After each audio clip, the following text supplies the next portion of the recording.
Doing the impossible. Crack. The sound of the starter's pistol echoed around Columns Stadium. The final of the 400 meters had begun. Eric Liddell lunged forward. The spikes on his black leather running shoes gripped the rolled cinder surface of the track. Puffs of gray cinders burst from under his shoes with each stride. Eric was running in the outside lane, the worst to be in. Running next to him was the American, Horatio Fitch, the favorite to win the gold medal. Fitch had set a new world record for the distance in his heat to qualify for the final. Running next to Fitch was Joseph Mbach, the Swiss runner who had also broken the world record in his qualifying heat. Everyone expected the battle for the gold medal to be between these two men. The cheers of the crowd rose in anticipation.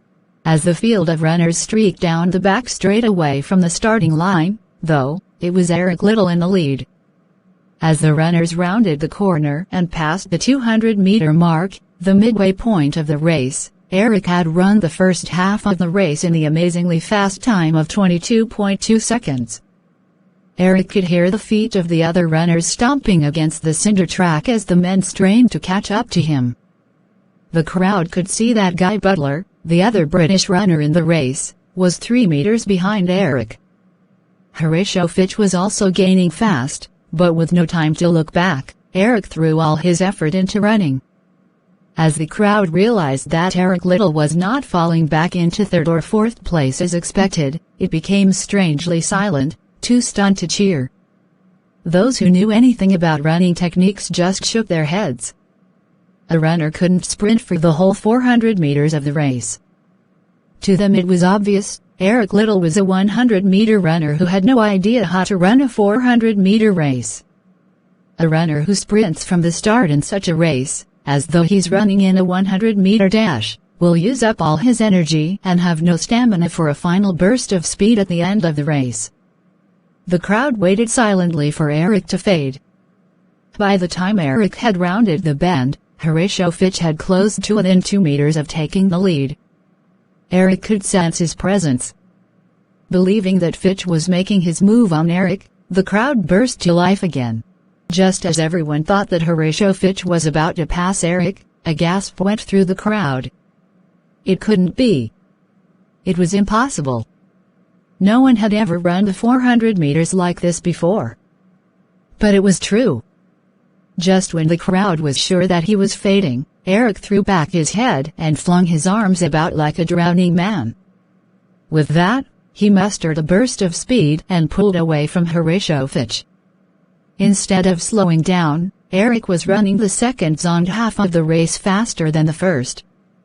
Sensing an upset, the crowd erupted into cheers for Eric. Many frantically waved him on with Union Jacks. As he reached the end of the home straight, Eric threw himself forward across the finish line 5 meters ahead of Horatio Fitch. He took several more steps to slow down and then collapsed into the arms of the British coach. Eric sucked air into his lungs as fast and as hard as he could as he lay on his back on the track. Thundering applause erupted throughout the stadium. The noise was deafening. It was reported later that it could be heard all over Paris. Eric Liddell had done the impossible, and the crowd had watched him do it. Now the people wanted to raise their voices and celebrate the win with him. Finally, after several minutes, the noise died down enough to hear the official announcement that Eric not only had won the race, but also had set a new world record. Eric Liddell had broken the old record by 0.2 of a second. The crowd went wild again. Some of the members of the British Olympic team made their way onto the field and hoisted Eric onto their shoulders. They carried him along the track until they were in front of the official box, where the Prince of Wales, the future King of England, stood cheering. The Prince acknowledged Eric, who in turn bowed his head to him as a mark of respect. All around Eric, people were cheering, waving Union Jacks, shaking Eric's hand, and patting the runner on the back. Emotions surged inside Eric's exhausted body. Eric felt proud and happy all at once. He smiled to himself in satisfaction and marveled at how different this scene was from anything he'd ever dreamed of as a small boy growing up on the coastal plain of northern China. Goodbye.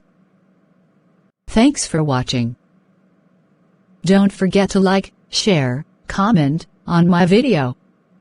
Please subscribe to Learn English with Short Clips Animator channel to watch more helpful videos. Goodbye.